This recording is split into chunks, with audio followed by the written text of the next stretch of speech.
دیکھو سلیمان علیہ الصلوۃ والسلام کی اللہ نے بہت تعریف کی ہے کہ دنیا بھی دی ہم نے ان کو، دین بھی دیا. دین تو سارے پیغمبروں کو ملا، مگر سلیمان علیہ السلام کو جیسی دنیا ملی ایسی نہ ان سے پہلے کسی کو ملی نہ ان کے بعد کسی کو ملے گی.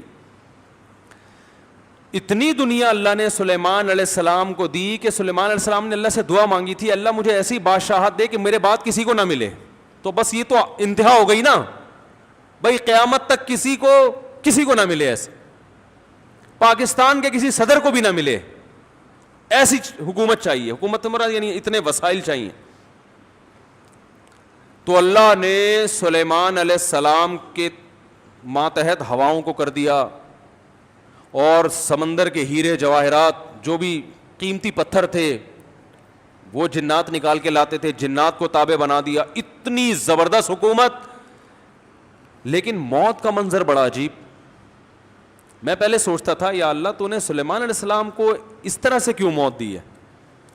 لاٹھی ہاتھ میں اپنی شاہی کرسی پہ بیٹھے ہوئے ہیں اور جنات کے ذریعے تعمیرات کروا رہے ہیں عمارتوں کی، اور جنات بہت ٹینشن میں، کیونکہ جن کسی کے قابو، یہ جو عامل کہتے ہیں نا جن ہمارے قابو میں، اصل میں یہ جنات کے قابو میں ہوتے ہیں. جنات ان کا کان مروڑ ہوتے ہیں، اب یہ منتر پڑھ، چل اب یہ کر.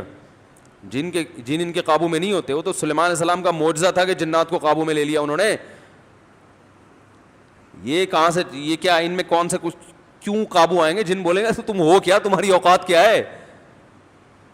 جنات کوئی چھوٹی موٹی مخلوق تھوڑی ہے، عمریں لمبی ہوتی ہیں جنات کی. ایک آدمی گیا فلیٹ میں، کسی نے بتایا یہ خالی فلیٹ ہے، اس میں جنات بھوت ہیں، نہیں جا. اس نے کہا کوئی جن ون نہیں ہوتا. وہ خالی پڑا ہوا تھا بہت عرصے سے. وہ کہتے ہیں نا خالی عمارتوں میں جن بھوت آ جاتے ہیں. تو بہت عرصے سے خالی پڑا ہوا تھا، ان کو فنٹر بننے کا شوق تھا. لوگوں نے کہا بھائی نہیں جا اس میں بھوت ہیں. اس نے کہا کوئی بھوت نہیں ہوتا. گیا دروازہ نوک کیا، آواز آئی کون؟ کہنے لگا میں فلاں صاحب ہوں، آپ یہاں رہ رہے ہیں، میں نے سنا یہاں جنات ہیں، دروازہ کھولیے. اس نے دروازہ کھولا، عجیب سی گول گول آنکھیں. کہا بھائی میں نے سنا یہاں جنات ونات ہیں. کہہ رہے نہیں ایسی بکواس ہے، میں تو 500 سال سے لے رہا ہوں، مجھے تو آج تک کوئی نظر نہیں آیا. کہنے لگا میں تو 500 سال سے رہ رہا ہوں، مجھے تو ابھی تک کوئی نظر نہیں. یہ بے ہوش یہی جن تھا بھائی، 500 سال سے انسان تو نہیں رہ سکتا. اچھا یہ عامل لوگ نا یہاں بیوقوف بناتے ہیں. ہم نے صحابی جن کو دیکھا ہے، کیونکہ جب یہ سنتے ہیں نا کہ جنات کی عمریں لمبی، تو 1400 سال پرانا جن بھی نکال کے لے آئیں گے. یہ الو بنانے کے علاوہ کچھ بھی نہیں ہے. صحابی جن کو دیکھا ہم نے، تابعی جن کو دیکھا ہم نے، اس جن کو دیکھا جس نے حضرت علی کی صحبت اٹھائی. سب بکواس کرتے ہیں. اور بعض ہمارے نیک لوگ بھی ان سے متاثر ہو جاتے ہیں، بڑے علماء بھی بعض ان سے متاثر ہو جاتے ہیں. ہمارے ہاں کسی چیز سے متاثر ہونے کے لیے بس اتنا کافی ہے کہ امکان کے درجے میں صحیح ہو. جیسے آپ کسی کو یہ بتا دیں نا کہ یہ کھانے سے یہ ہوتا ہے، تو امکان تو ہے نا کہ ہو سکتا ہے ہوتا ہو. ریسرچ ہے؟ ریسرچ نہیں ہے بھائی، امکان کافی ہوتا ہے ہمارے ہر چیز. حالانکہ کسی بھی دعوے کے لیے امکان، بھائی میں دعویٰ کروں اس نے میرے 1 لاکھ روپے لیے ہیں، اگلا کہہ رہا ہے کیا دلیل ہے؟ میں کہتا ہوں ممکن تو ہے نا کہ تم نے لیے ہوں، تو اس سے دلیل، اتنی دلیل کافی ہوگی؟ او بھائی یہ امکان کافی نہیں ہے، گواہوں سے ثابت کرو کہ لیے. یا تو یہ اقرار کرے یا گواہوں سے ثابت کرو. ہمارے یہاں دیکھا جاتا ہے جادو نبی پہ جب ہو سکتا ہے تو ہو سکتا ہے اس پہ بھی ہوا ہو. وہ ہو سکتا تھوڑی دلیل ہوتی ہے. سمجھ میں نہیں آ رہی بات. امکان تھوڑی ہوتا ہے. ابو بکر پہ کیوں نہیں ہو گیا جادو، حضرت عمر پہ کیوں نہیں ہو گیا؟ اس کا مطلب آسان کام نہیں ہے. نبی پہ کیوں ہو گیا تھا؟ اس کی ایک وجہ تھی کہ وہ کہتے تھے نبی صلی اللہ علیہ وسلم جادوگر ہیں، تو اللہ نے آپ سے اس طعنے کو دور کرنے کے لیے ہونے دے دیا تھا تاکہ لوگوں کو یقین ہو جائے کہ یہ جادوگر نہیں ہے، کیونکہ جادوگر پہ جادو نہیں ہوتا. اس میں حکمت نہیں، ورنہ یہ آسان کام نہیں ہے بیٹھے ہوئے کچھ بھی ساس کو بہو سے لڑا دیا. اپنی حرکتیں ٹھیک نہیں ہوتی، اور وہ جب پھڈے ہوتے ہیں تو بجائے اپنی حرکتیں ٹھیک کرو کہ یار کس میں فالٹ ہے اس کو صحیح کرو، فوراً کس پہ ڈال دیتے ہیں، ایک نئی جنگ چھیڑ دیتے ہیں. نند نے لڑوایا ہمیں، یہ نند نے ہمارے گھر میاں بیوی میں کیا کروایا؟ پھڈا. خود اپنی حرکتیں ٹھیک نہیں ہے، ڈال کس پہ رہے ہیں؟ کوئی جٹھانی پہ ڈال دے گا، کوئی نند پہ ڈال. ایک نیا جنگ. اب نند سے پہلے 2 آپس میں لڑ رہے تھے، اب تیسری جنگ بھی شروع کہ اس نے کیا ہے. تو سلیمان علیہ الصلاۃ والسلام بیٹھے ہیں, اللہ نے دیکھو اتنی طاقت اور قوت دی کہ جنات کو آپ کے تابع بنا دیا. قرآن کہہ رہا ہے جنات سخت ٹینشن میں محنت مزدوری کا کام کر رہے ہیں اور عمارتیں بنا رہے ہیں. یہ جو احرام مصر ہے عین ممکن ہے حضرت سلیمان علیہ السلام کی تعمیرات ہوں. اتنی ٹینشن میں جنات, اور ادھر سلیمان علیہ السلام ایسے عصا ہاتھ میں لے کے بیٹھے ہوئے ہیں. اور قرآن کہتا ہے فلما قضینا علیہ الموت, ہم نے موت کا فیصلہ کر دیا. کیسے عجیب انداز ہے. ارے بھائی یہ تو بادشاہیں پہلے بیمار ہوتے, اپنا جانشین کسی کو بنا کے جاتے, اور ان کی تو صحت بھی ایسی کہ حدیث صحیح بخاری میں 100 بیویاں ہیں. بھائی کمزور آدمی تو تصور صحیح کیا ہو جائے گا, ڈپریشن میں چلا جائے گا. کیا خیال, تو کیا خاندانی صحت ہوگی.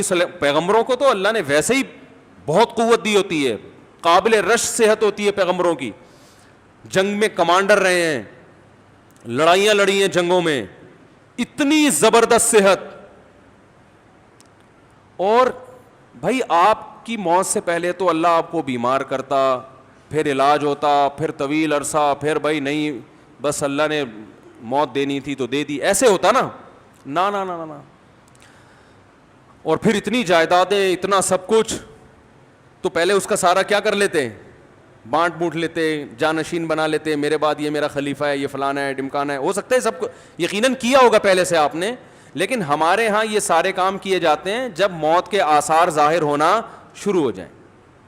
ادھر قرآن کہہ رہا ہے فلما قضینا علیہ الموت, ہم نے سلیمان کو موت دینے کا ارادہ کیا. اور کس وقت, جب وہ بیٹھے ہوئے تعمیراتی کام کروا رہے ہیں جنات کے ذریعے اور انسانوں کے ذریعے. اور اللہ فرماتے ہیں ایسے فرشتہ آیا, روح نکال کے چلا گیا. انبیاء کا جسم موت کے بعد بھی خراب نہیں ہوتا. مرزا غلام احمد قادیانی کی قبر کھول کے دیکھو, اگر ایک ہڈی بھی بچی ہوئی ہے نا, ایک ہڈی بھی اس کمبخت کی باقی ہے, تو جو سزا دینا چاہو آپ دے سکتے ہو.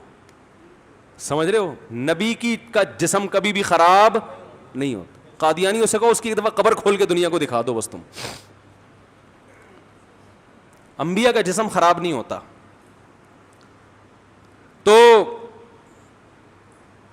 قادیانی ہو سکتا ہے یہ گستاخی کریں کہ نبی صلی اللہ علیہ وسلم کی تو بھی قبر کوئی کھول نہیں سکتا. تو بھائی نبی صلی اللہ علیہ وسلم کو ہم بھی نبی مانتے ہیں اور آپ بھی نبی مانتے ہیں, اور آپ پر تو اجماع ہے, بلکہ اس کو تو غیر مسلم بھی مانتے ہیں کہ آپ کی باڈی خراب نہیں ہوئی ہے, اس لیے کہ آپ صلی اللہ علیہ وسلم کے جسد اطہر کو قبر مبارک سے نکالنے کی بہت زیادہ کوششیں ہو چکی ہیں ماضی میں, غیر مسلموں نے کی ہیں سرنگیں بنا بنا کے. اس کا مطلب ان کو بھی پتا تھا کہ جسم کیا ہے, سلامت ہے. تو انبیاء کا جسم کبھی بھی خراب نہیں ہوتا. تو قرآن کہہ رہا ہے ادھر ٹیک لگا کے بیٹھے ہوئے ہیں سلیمان علیہ السلام, جسم سے روح نکلی ہے, اور پتہ نہیں کتنے دنوں تک اسی طرح ایسے ہی رہے ہیں. وہ چونکہ اس طرح سے ٹیک لگی ہوئی تھی کہ گرے نہیں ہیں.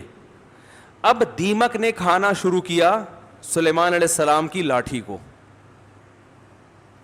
ما دلہم علی موتہ الا دابۃ الارض تأکل من سأتہا. اللہ فرماتے ہیں زمین پر رینگنے والے کیڑے نے جب لاٹھی کو کھانا شروع کیا ہے, تو کتنے دن لگتے ہیں کیڑے کو لاٹھی کو کھانے میں, تو جب لاٹھی کو اتنا کھا لیا کہ بیلنس آؤٹ ہو گیا تو سلیمان علیہ الصلاۃ والسلام زمین پر گر پڑے. پھر جنات کو پتہ چلا کہ بھائی ان کا تو بہت دن پہلے انتقال ہو چکا ہے. اللہ فرماتے ہیں کہ اگر جنات کو پہلے سے پتہ ہو جاتا کہ ان کی موت واقع ہو چکی ہے, ما لبثوا فی العذاب المہین, تو اتنی سخت ٹینشن میں جو انہوں نے دن گزارے اس ٹینشن میں وہ دن نہیں گزارتے. جیسے ہی جنات کو پتہ چلا کہ ان کا انتقال ہو گیا, جو جس نے جہاں اینٹ لگائی تھی نا وہیں چھوڑ کے بھاگ گیا. ان کو پتا تھا قیامت تک کوئی عامل کا باپ بھی مجھے قابو نہیں کر سکتا. جو کنسٹرکشن کا کام جہاں تک تھا نا وہیں سے جنات نکل لیے. ورنہ سلیمان علیہ السلام 2-4 عاملوں کے ذمے لگا کے چلے جاتے, بھائی میں کسی بھی وقت دنیا سے جا چکا ہوں, جا سکتا ہوں, تو ان کو ذرا پکڑ کے واپس لانا, جو 2-4 اینٹیں رہ گئی وہ تو لگا دیں ہیں بھائی. یہ قرآن کے الفاظ بیان کر رہا ہوں. ما لبثوا فی العذاب المہین. اللہ فرماتے ہیں کہ جنات کو پہلے سے پتا ہوتا نا کئی دن پہلے ان کا انتقال ہو چکا ہے, تو یہ اتنی سخت ٹینشن میں نہ ہوتے.